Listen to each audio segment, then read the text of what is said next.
Good morning. Positive for today. Let's continue to talk about regaining our courage. And courage is not the absence of fear. It's about a willingness to move forward despite the presence of fear. Hindi mo kasi basta-basta mawawala yung takot. Basta yung desidido kang magpatuloy sa kabila nito, yun yung tapang. At muli sabay-sabay po nating panibaguhin ang ating tapang sa tulong ng positives na ito. Una, let's learn from our failures and mistakes. View setbacks as an opportunities for growth rather than an excuse or reasons to retreat.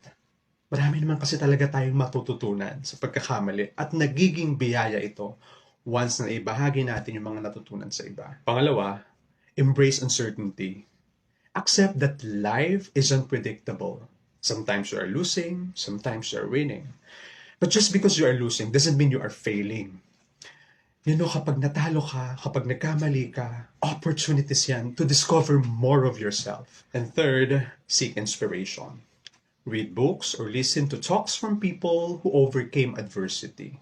Makatutulong ito para mas lumakas yung loob mo at makagain ng bagong perspective. Sa totoo lang, yung takot at tapang, nandyan lang yan.